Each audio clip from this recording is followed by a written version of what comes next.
రాష్ట్ర ప్రభుత్వము green cards ఇస్తామని చెప్పి గ్రీన్ జోన్స్ కింద చేస్తామని చెప్పి ఆధార్ కార్డులు హెచ్ఎంలకు ఇస్తే హెచ్ఎంలు ఇవాళకి ఎంఈఓ ఆఫీస్కి డిఈఓ ఆఫీస్కి చేరకుండా తొక్కి పెడతా ఉన్నారు.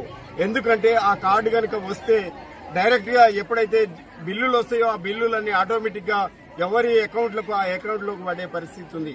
అంటే అకౌంట్ లో పడకుండా ఉండడానికి ఇలా హెచ్ఎంలు కావచ్చు లేదా ఎంఈఓలు కావచ్చు అడ్డుకోవాలనే కుట్ర కూడా నిర్వహిస్తా ఉన్నారు.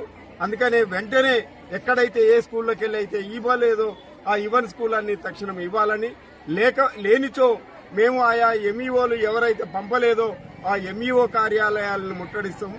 అదే సందర్భంగా రేపు దసరాకు ముందు అంటారు. దసరాకు ముందు అంటే దసరా రేపనంగానైనా 2 రోజుల ముందు వస్తే అప్పులోళ్లకు అప్పులు కడతాము. అప్పును కట్టడంతో పాటు దసరాకు పిల్లలకు బట్టలు తీసుకోవడానికి అవకాశం ఉంది.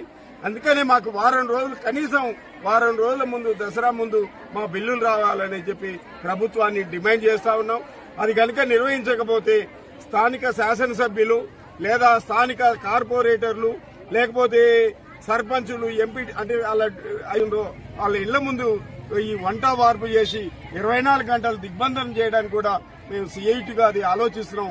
ఆ పద్ధతిలో ప్రభుత్వాన్ని హెచ్చరిస్తూ వెంటనే బిల్లులు రిలీజ్ చేయాలని చెప్పి ప్రభుత్వాన్ని డిమాండ్ చేస్తాం. 9-10 పైసలు వెంటనే రిలీజ్ చేయాలి. మాకు గవర్నమెంట్ కాంగ్రెస్ గవర్నమెంట్ అధికారులకు వస్తే 10,000 వేతనం ఇస్తాం మధ్యాహ్న భోజన పూల. కానీ మా టెంట్ కింద మేము అది సెప్టెంబర్ 23 నెలలో సమ్మె చేస్తుంటే మా టెంట్ల కిందికి వచ్చి మాకు హామీ ఇచ్చింది గవర్నమెంట్ అధికారులకు వస్తే 10,000 వేతనం ఇస్తామని.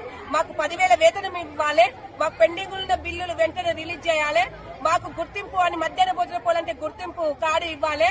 మాకు ఏదైనా హెల్త్ ఏమన్నా జరిగితే అంటే మేము మొన్న భద్రాచలంలో బోర్ వేయడానికి పోయి కరెంటు షాక్ వచ్చి చనిపోయిన గిట్ట మాకు ఎలాంటిది లేకుండా అయిపోయింది. మేము 23 ఏళ్ల నుండి వండుతున్నాము. ఇంతవరకు మాకు ఒక గుర్తింపు కార్డు లేదు. మాకు ప్రధానంగా గుర్తింపు కార్డు, పెండింగ్ ఉన్న బిల్లులు వెంటనే 10,000 వేతనము, కొత్త మెనుకు కొత్త ఛార్జెస్ పెంచాలి, యూనిఫామ్ గిట్ట ఇవ్వాలి. జావ పోయమని చెప్తుండ్రు. జావ మాత్రం మేము పోయాం. జావ పోయాలంటే ఒక్క పిల్లగానికి ₹1 కట్టిస్తేనే మేము జావ పోస్తాం. 25 పైసలు ఇస్తుంటే మాత్రం జావ పోయాము.